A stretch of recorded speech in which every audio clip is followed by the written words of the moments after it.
প্রধানমন্ত্রী নরেন্দ্র মোদী পেলেন সুইডেনের সর্বোচ্চ সম্মান। জ্যানিক সিনার ক্যারিয়ারের গোল্ডেন মাস্টার জয় করলেন। ইউডিএআই এর নতুন সিইও থেকে শুরু করে আরো অনেক কিছু রয়েছে। চলো ভিডিওটি শুরু করা যাক। বলছে গভর্নমেন্ট ই মার্কেট প্লেস, যেটা 2026 সালের মে মাসে তাদের প্রতিষ্ঠা দিবস উদযাপন করেছে। দেখো, গভর্নমেন্ট ই মার্কেট প্লেস হলো এমন একটা জায়গা যেটার মাধ্যমে ডিজিটালি কিন্তু সমস্ত কিছু সরকারি পরিষেবা কিন্তু প্রদান করা হয়। মূলত সরকারি কেনাকাটার জন্য এটি ডিজিটাল প্ল্যাটফর্ম তৈরি ও পরিচালনা করা। এটি আত্মনির্ভর ভারত এবং ভোকাল ফর লোকাল উদ্যোগকে শক্তিশালী করতে সাহায্য করে। মূলত মেন যে ব্যাপারটা বলছে, এটি ভারতের সরকারি কেনাকাটায় স্বচ্ছতা, প্রযুক্তিগত আধুনিকীকরণের নিশ্চিত করতে চলেছে এই গভর্নমেন্ট ই মার্কেট প্লেস বা জিম।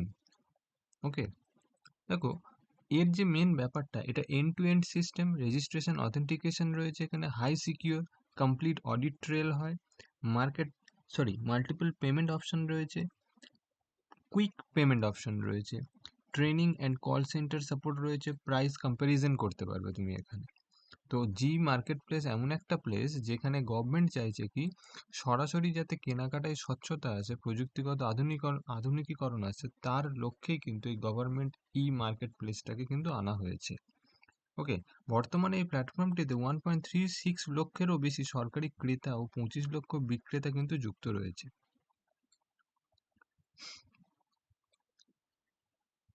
ইরাকের বর্তমান যে শীর্ষকর্তা, ঠিক আছে, সে হচ্ছে প্রধানমন্ত্রী আলী ফালিহ কাজিম আল জাইদি। রিসেন্ট কদিন আগেই প্রেসিডেন্টের নাম বলছিলাম, যে নিজার আমিদি। আর এদের যে পার্লামেন্টের স্পিকার মোহাম্মদ আল মাসাহাদানি। দেখো, মেনলি এখানে দুটো জিনিস জেনে রাখো, যে প্রধানমন্ত্রীর নাম কি ইরাকের আলী ফালিহ কাজিম আল জাহিদি, আর প্রেসিডেন্ট নিজার আমিদি। এর রাজধানী হলো বাগদাদ, মুদ্রা হলো ইরাকি দিনার। ওকে, মেন ইরাকের কিছু গুরুত্ব রয়েছে। দেখো, ইরাকের টাইগ্রিস ও ইউফ্রেটিস নদীর মধ্যবর্তী অঞ্চলটি প্রাচীন মেসোপটেমিয়া সভ্যতার সূতিকার হিসেবে পরিচিত। দেখো, মেন যে ব্যাপারটা, ইরাকটা হঠাৎ করে কেন আমি এখানে আনলাম, ইরাক কিছু কারণবশত নিউজে এসেছে। তো আমার মনে হয় ইরাকের এই জিনিসগুলো আমাদের ইম্পর্টেন্ট জেনে রাখাটা কিন্তু জরুরি। ওকে, ইরাকের ভৌগোলিক অবস্থানটাও একটা ইম্পর্টেন্ট। এটি মধ্যপ্রাচ্যের একটি রাষ্ট্র, যার দক্ষিণে রয়েছে কুয়েত। ওকে, এখানে দেখতে পাচ্ছ দক্ষিণে রয়েছে কুয়েত ও সৌদি আরব রয়েছে, এই সৌদি আরব। আর পশ্চিমে রয়েছে জর্ডান ও সিরিয়া। ঠিক আছে, এই জর্ডান আর সিরিয়া রয়েছে পশ্চিমে। আর উত্তরে রয়েছে তুরস্ক বা টার্কি। আর পূর্বে রয়েছে দেখতে পাচ্ছ ইরান। ঠিক আছে, এটা একটা খুব ইম্পর্টেন্ট জায়গায় কিন্তু ইরাকের অবস্থান। বলছে এই ইরাক কিন্তু উম, এটি একটি ফেডারেল সংসদীয় গণতান্ত্রিক প্রজাতন্ত্র। ঠিক আছে, এখানে যাতে রাজনৈতিক স্থিতিশীলতা ঠিক থাকে তার জন্য দেশের প্রধানমন্ত্রীর পদটি শিয়া শ্রেণীকে, প্রেসিডেন্ট পদটি কুর্দি শ্রেণীকে, আর স্পিকার পদটি সুন্নি সম্প্রদায়ের জন্য সংরক্ষিত করা হয়েছে। ইরাক বিশ্বের অন্যতম বৃহত্তম অপরিশোধিত তেল উৎপাদন রপ্তানিকারক দেশ। দেখো, নেক্সট বলছে বিশ্বজুড়ে 16ই মে 2026 তারিখে আন্তর্জাতিক আলোক দিবস পালিত হয়েছে। 1960 সালে পদার্থবিদ প্রকৌশলী থিওডর মাইম্যানের কর্তৃক পরিচালিত প্রথম সফলভাবে লেজার অপারেশনের স্মৃতিচারণে প্রতি বছর 16ই মে এই দিবসটি পালন করা হয়। তাহলে কি হচ্ছে আলোক দিবস, সেটা হচ্ছে 16ই মে পালন করা হয় আন্তর্জাতিক আলোক দিবস। আন্তর্জাতিক আলোক দিবসের 2026-এর যে থিমটি ছিল সেটাই হচ্ছে টেকসই ভবিষ্যতের জন্য আলো। ঠিক আছে, light for a sustainable future. এই থিমটি শক্তিদক্ষ আলোক ব্যবস্থা, পরিবেশ বান্ধব উৎপাদন পদ্ধতি ও উন্নত কৃষি অনুশীলনের মাধ্যমে স্থায়িত্ব বা টেকসই উন্নয়নকে উন্নীত করার ক্ষেত্রে আলো ভিত্তিক প্রযুক্তির ভূমিকার উপর আলোকপাত করে। মানে আলো ভিত্তিক যে যে প্রযুক্তির আছে সেগুলোর উন্নতি যাতে ঘটে, তারই লক্ষ্যে কিন্তু আমরা এগিয়ে যাব। যার থিমটা রয়েছে সেটা হচ্ছে light for a sustainable future. এটা 2026-এর আন্তর্জাতিক আলোক দিবসের থিম। 2026-এর 15ই মে রাজস্থানের আলওয়ার জেলার ভিওয়াড়িতে রাজ্যের প্রথম সেমিকন্ডাক্টর ক্লাস্টারটি উদ্বোধন করা হয়। এটা একটা বিশাল নিউজ, যেটা সব জায়গায় তোমরা শুনেছো। যে রাজস্থানের আলওয়ারের ভিওয়ারিতে প্রথম সেমিকন্ডাক্টরের ক্লাস্টার উদ্বোধন হচ্ছে। ঠিক আছে, এটি সহস্র প্রাইভেট লিমিটেড দ্বারা চালু করা হয়েছে। ভিওয়ারিতে এই সুবিধাটি মূলত কি কি করা হবে এখানে? এটিএমপি অ্যাসেম্বলি করা হবে, টেস্টিং, মার্কিং আর প্যাকেজিং। আর কি করা হবে? OSAT outsourced semiconductor assembly and test. এই ইউনিটটি মেমোরি সম্পর্কিত সেমিকন্ডাক্টর পণ্য তৈরি করে এবং বার্ষিক প্যাকেজিং ক্ষমতা প্রায় 60 মিলিয়ন বা 6 কোটি ইউনিট। ঠিক আছে, নেক্সট বলছে 2026-এ 15ই মে কাজিরাঙ্গা জাতীয় উদ্যান এবং ব্যাঘ্র প্রকল্পে কাজিরাঙ্গা ন্যাশনাল পার্ক টাইগার রিজার্ভে ভারতের প্রথম স্যাটেলাইট ট্যাগ যুক্ত গঙ্গোত্রী নরমখোলের কচ্ছপ অবমুক্ত করা হয়েছে, মানে ছাড়া হয়েছে। কি না, এই বিপন্ন প্রজাতির কচ্ছপটিকে আসামে অবস্থিত 1302 বর্গ কিলোমিটারের সুরক্ষিত এলাকার অভ্যন্তরে অবমুক্ত করা হয়েছে। এই প্রজাতির কচ্ছপের চলাচল, বাসস্থানের ব্যবহার এবং আচরণগত ধরন ট্র্যাক করা, যা মূলত সংরক্ষণ ও বৈজ্ঞানিক গবেষণা প্রচেষ্টাকে সহায়তা করবে। ওকে, মেন এখানে যেটা প্রশ্ন জানতে হবে যে স্যাটেলাইট ট্যাগ যুক্ত যে গঙ্গোত্রী নরমখোলের কচ্ছপ যেটা ছাড়া হয়েছে সেটা কোথায়? না আসামের কাজিরাঙ্গা জাতীয় উদ্যানে। কোচবিহারের দক্ষিণ বিধানসভা কেন্দ্রের ভারতীয় জনতা পার্টির বিধায়ক রথীন্দ্র বোস 2026 সালের 15ই মে পশ্চিমবঙ্গ বিধানসভার স্পিকার হিসাবে নির্বাচিত হয়েছেন। ইনি হলো 18তম পশ্চিমবঙ্গ বিধানসভার স্পিকার। বিধানসভায় ভোট ধ্বনি ভয়েস ভোটের মাধ্যমে রথীন্দ্র বোস সর্বসম্মতিক্রমে নির্বাচিত হয়েছে। তাহলে বিধানসভার পশ্চিমবঙ্গের বর্তমান স্পিকারকে রথীন্দ্র বোস, যিনি হচ্ছে কোচবিহার দক্ষিণ বিধানসভার সদস্য, সেটা ঠিক আছে, কিন্তু রথীন্দ্র বোস এটা আমাদের মনে রাখাটা ইম্পর্টেন্ট। হায়দ্রাবাদ ভিত্তিক একটা মহাকাশ প্রযুক্তি সংস্থা ধ্রুব স্পেস, যারা প্রজেক্ট গরুড় বলে একটা প্রজেক্ট কিন্তু লঞ্চ করেছে। এই উদ্যোগের মূল লক্ষ্য হলো ভারতের বেসরকারি খাতের স্যাটেলাইট বা উপগ্রহ উৎপাদন ক্ষমতাকে শক্তিশালী করা এবং দেশের ক্রমবর্ধমান মহাকাশ ইকোসিস্টেমকে এগিয়ে নিয়ে যাওয়া। প্রজেক্ট গরুড়ের অধীনে সংস্থাটির লক্ষ্য এমন অবকাঠামো তৈরি করা যা প্রতিদিন 2টি উপগ্রহ তৈরি করতে সক্ষম হবে, যার বার্ষিক উৎপাদন ক্ষমতা হবে 500 থেকে 600টি স্যাটেলাইট। ওকে, তাহলে প্রজেক্ট গরুড়, যেটা ধ্রুব স্পেস দ্বারা পরিচালিত, এদের লক্ষ্য হলো প্রতিদিন 2টো করে মিনিমাম উপগ্রহ যাতে তৈরি করতে পারে। এটা কিন্তু একটা মানে খুবই শক্তিশালী একটা প্রজেক্ট ভারতের জন্য। ইন্ডিয়ান ওয়েটলিফটিং ফেডারেশন, ভারতীয় ভারোত্তোলন ফেডারেশনের সভাপতি সহদেব যাদব 2026 সালের 14ই মে সর্বসম্মতিক্রমে এশিয়ান ওয়েটলিফটিং ফেডারেশনের প্রধান বা কর্মকর্তা হিসাবে নির্বাচিত হয়েছেন। দেখো, SAWF সাউথ এশিয়ান ওয়েটলিফটিং ফেডারেশনের যে প্রধান বর্তমানে তিনি হলেন সহদেব যাদব। ওকে, যিনি কিনা অ্যাকচুয়ালি ইন্ডিয়ান ওয়েটলিফটিং ফেডারেশনের সভাপতি, তিনি এখন SAWF এর কর্মকর্তা হয়েছেন। হকি ইন্ডিয়া 2026 সালের মে মাসে ফ্রেডরিক সোয়েজ কে ভারতীয় জুনিয়র পুরুষ হকি দলের প্রধান কোচ হিসাবে নিয়োগ করেছে। ভারতীয় জুনিয়র পুরুষ হকি দলের প্রধান এখন ফ্রেডরিক সোয়েজ। ফ্রেডরিক সোয়েজ ফ্রান্সের একজন অত্যন্ত সম্মানিত ও সফল হকি কোচ, যার আন্তর্জাতিক স্তরে কোচিং করানোর বিশাল অভিজ্ঞতা রয়েছে। তাসখান্দে অনুষ্ঠিত এশিয়ান অনূর্ধ্ব-17 বক্সিং চ্যাম্পিয়নশিপ 2026-এর অনূর্ধ্ব-17 বিভাগে মোট 17টি পদক জিতে ভারত একটি ঐতিহাসিক সাফল্য অর্জন করেছে। চ্যাম্পিয়নশিপ চলাকালীন ভারতীয় বক্সাররা 2টি স্বর্ণপদক, 7টি রৌপ্য পদক এবং 8টি ব্রোঞ্জ পদক নিশ্চিত করেছেন। ওকে, অনূর্ধ্ব-17 মেয়েরাও কিন্তু 2টি সোনা, 6টি রূপো ও 4টি ব্রোঞ্জ সহ মোট 12টি পদক জিতেছে। ওকে, 2026 সালের 16 থেকে 17 মে নেদারল্যান্ডসের নরেন্দ্র মোদী সরকারি সফর চলাকালীন ভারত এবং নেদারল্যান্ডের কৃষি ও দুগ্ধ খাতে সহযোগিতা জোরদার করেছে। উভয় দেশ পশ্চিম ত্রিপুরা মানে ত্রিপুরার পশ্চিম দিকে ফুল চাষের জন্য একটি Indo Dutch centre of excellence for flowers স্থাপনে সম্মত হয়েছে। আর কি করেছে? বেঙ্গালুরুতে দুগ্ধ প্রশিক্ষণ সংক্রান্ত একটি Indo Dutch centre of excellence on dairy training স্থাপনের সিদ্ধান্ত নিয়েছে। দেখো, এই উদ্যোগগুলির মূল লক্ষ্য হলো যে ভারত ও নেদারল্যান্ডসের মধ্যে উন্নত কৃষি পদ্ধতি, দক্ষতা উন্নয়ন, উদ্ভাবন এবং ফুল চাষ ও দুগ্ধ খাতে সহযোগিতা বৃদ্ধি যাতে করা যায়। ধোলেরায় গড়ে ওঠা যে সেমিকন্ডাক্টর ফেব্রিকেশন সুবিধা বা প্ল্যান্টকে সহায়তা করার জন্য টাটা ইলেকট্রনিক্স এবং ASML এর একটি চুক্তি স্বাক্ষরিত হয়েছে। এই ASML এটা কিন্তু নেদারল্যান্ড বেসড একটা কোম্পানি, যেটা কিন্তু সেমিকন্ডাক্টর তৈরির যে সমস্ত যন্ত্রপাতি বা যে মেশিন সেটাই কিন্তু মেন তৈরি করে।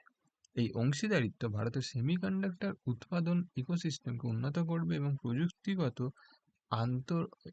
আত্মনির্ভরশীলতা ও উন্নত চিপ ফেব্রিকেশন ক্ষমতার দিকে দেশের প্রচেষ্টাকে ত্বরান্বিত করবে বলে আশা হচ্ছে। তাহলে মেন দেখো, নেদারল্যান্ডের যে প্রধানমন্ত্রী নরেন্দ্র মোদীর যে রিসেন্ট যে সফর, সেটা কিন্তু অত্যন্ত গুরুত্বপূর্ণ। যেমন ১ নম্বর কৃষিক্ষেত্রে, ফুল চাষের ক্ষেত্রে একটা তাদের মধ্যে একটা জয়েন্ট কি বলবো, নিজেরা একসঙ্গে সম্মত হয়েছে যে একটা এই নিয়ে পর্যালোচনা করবে যে Indo Dutch centre of excellence for flowers সেটা প্রতিস্থাপন করছে। দুগ্ধ প্রশিক্ষণের ক্ষেত্রেও সেম তাই। আবার ASML এর সাথেও কিন্তু চুক্তি যেটা হয়েছে সেটাও কিন্তু একটা ইম্পর্টেন্ট ব্যাপার সেমিকন্ডাক্টরের ক্ষেত্রে। দেখো, নেদারল্যান্ডসে যেহেতু ভিজিট করেছে, তাই নেদারল্যান্ডসের সম্বন্ধে কিছু আমাদের ইম্পর্টেন্ট জিনিস জেনে রাখা উচিত। যে বর্তমানে সেখানকার প্রাইম মিনিস্টার হচ্ছে রব জেটেন। তিনি 2026 সালের 23শে ফেব্রুয়ারি দেশের সর্বকনিষ্ঠ প্রধানমন্ত্রী হিসাবে কিন্তু কার্যভার গ্রহণ করেছেন।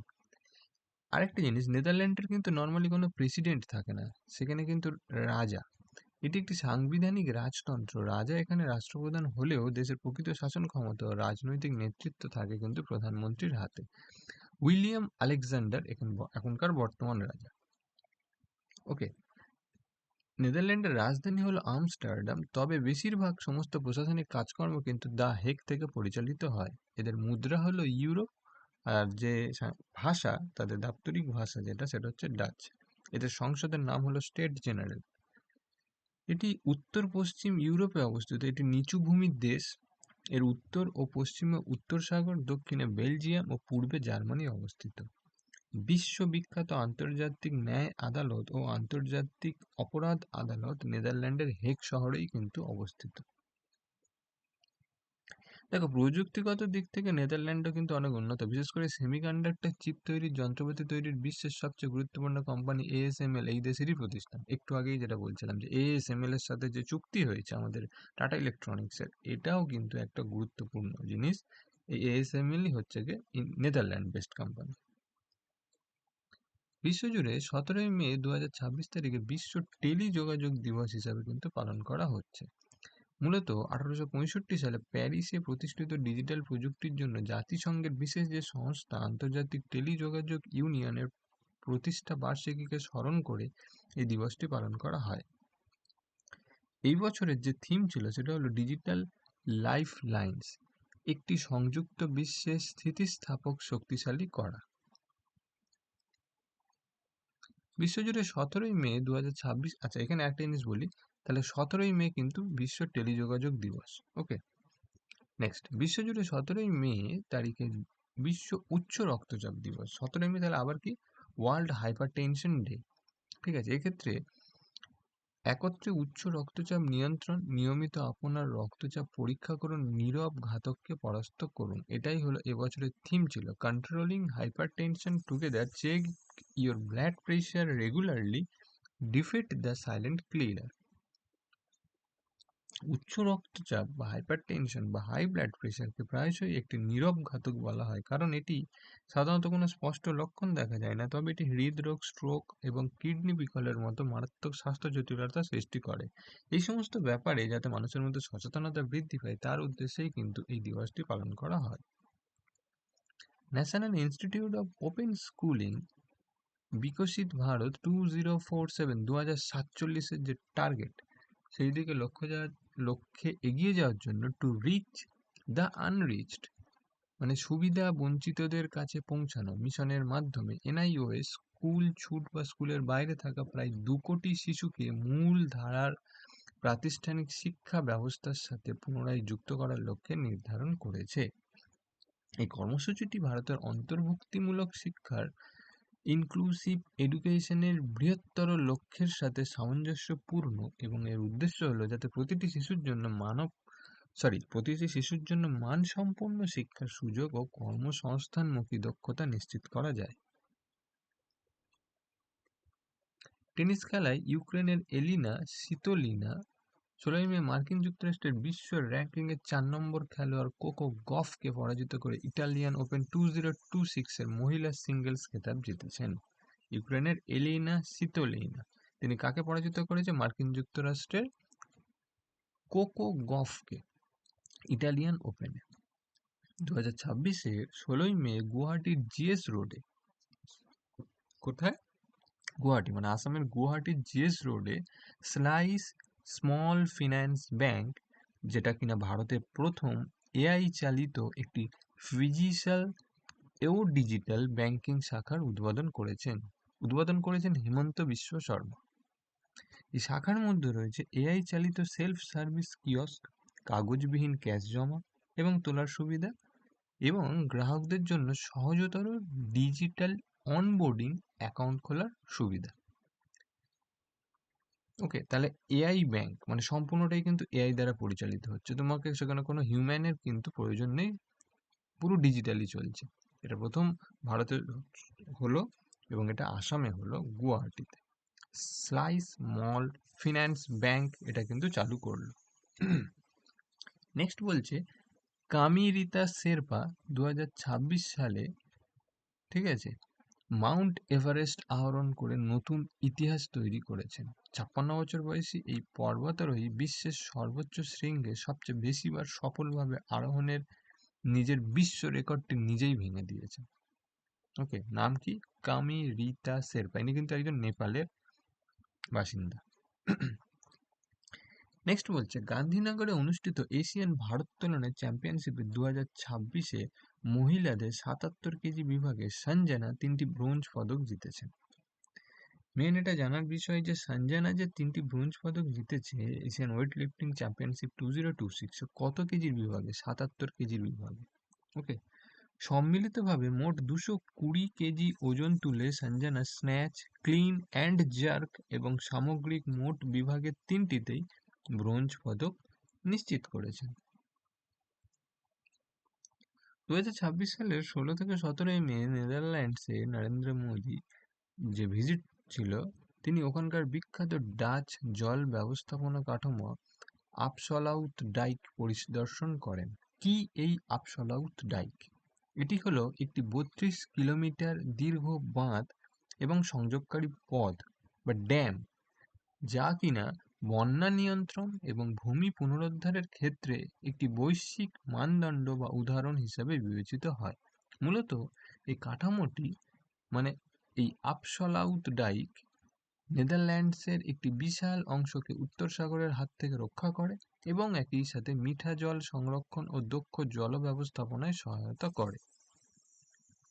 রিসেন্ট কেরালার যে ইলেকশন হলো তাতে কিন্তু ইউডিএফ, ইউনাইটেড ডেমোক্রেটিক ফ্রন্ট জয়লাভ করে প্রবীণ কংগ্রেস নেতা ভিডি সতীশান তিনি কিন্তু মুখ্যমন্ত্রী হয়েছেন কেরালায়। এই শপথ অনুষ্ঠানের মাধ্যমে রাজ্যে নতুন ইউডিএফ সরকার গঠিত হলো। টেনিস খেলায় রোমে অনুষ্ঠিত ইটালিয়ান ওপেনের ফাইনালে নরওয়ে ক্যাসপার রুডকে পরাজিত করে পুরুষ সিঙ্গেলস খেতাব জিতেছেন জ্যানিক সিনার।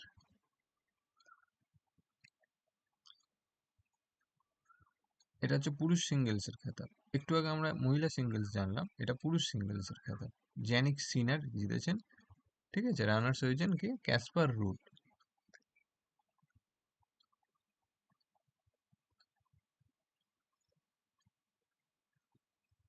নেক্সট হলো গান্ধীনগরে অনুষ্ঠিত এশিয়ান ভারোত্তোলন চ্যাম্পিয়নশিপ 2026-এ ভারত মোট 10টি পদক জিতে তার অভিযান শেষ করেছে। ভারতের এই পদক তালিকাটির মধ্যে ছিল একটি রৌপ্য পদক ও 9টি ব্রোঞ্জ পদক।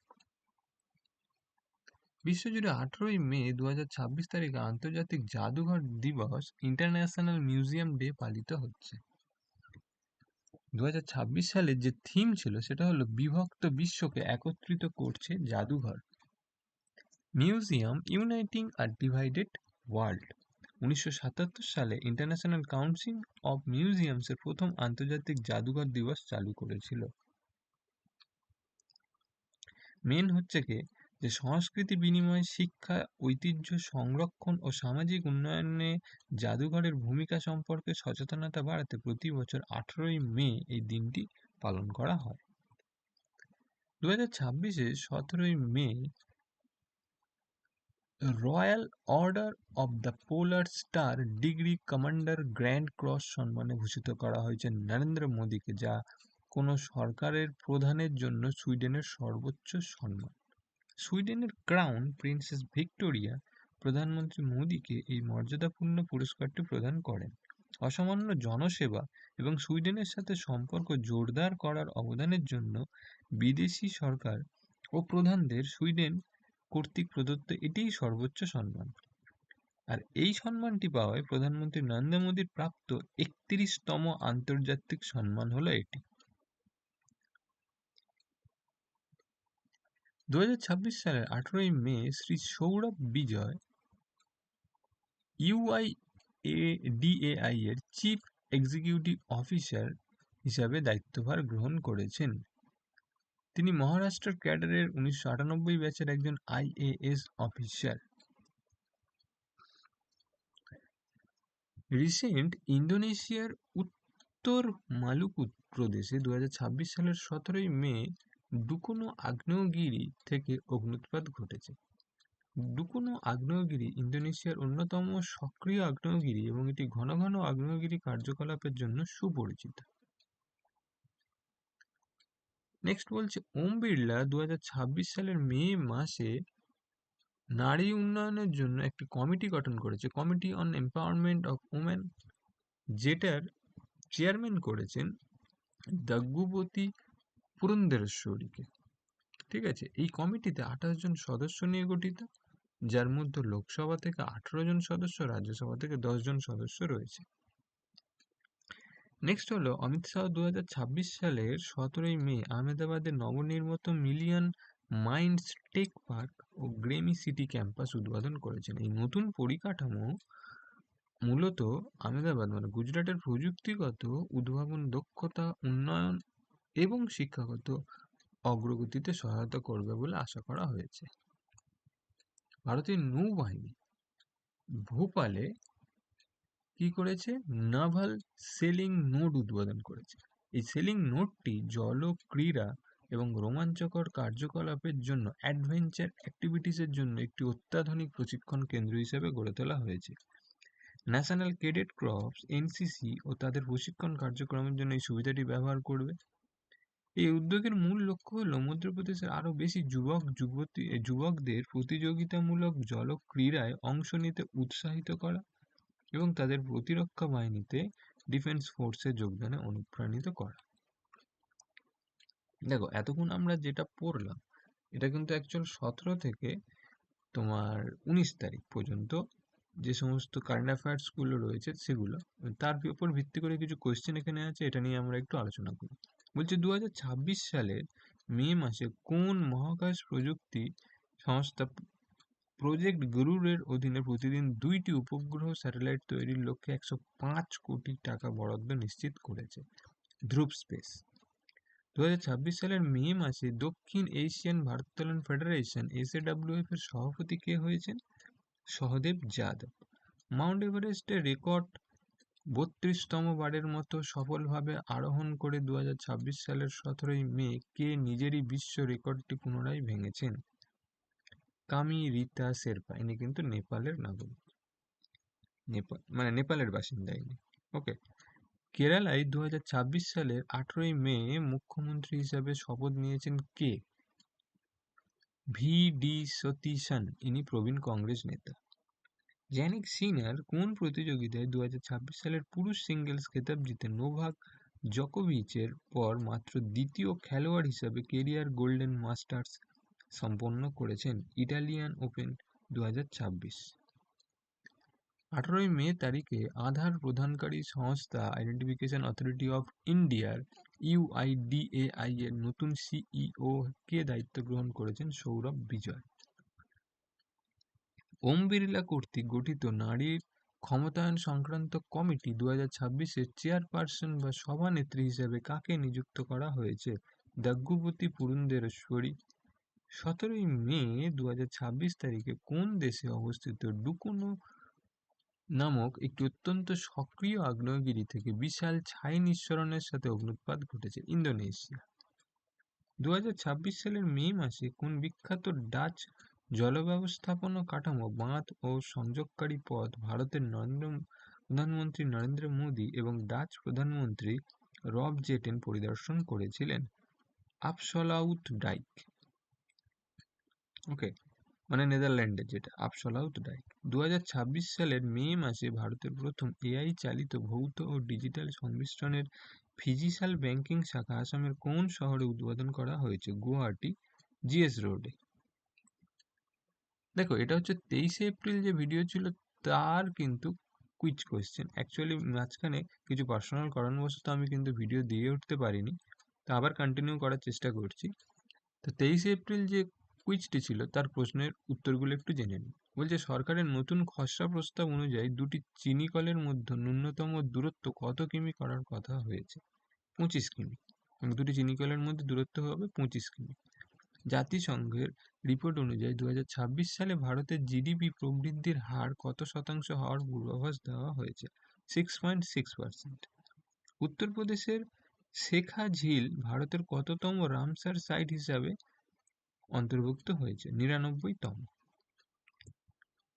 এটা আজকের কুইজের প্রশ্ন।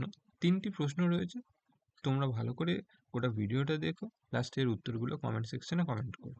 ওকে, দেখো, তোমাদের প্রস্তুতির জন্য আমরা কিন্তু সবসময় চেষ্টা করছি যাতে আরও তোমাদেরকে এই ধরনের ভিডিও এনে দিতে পারি, বাট কিছু পার্সোনাল কারণবশত সেটা হয়তো কিছুদিন গ্যাপ পড়ে গিয়েছে।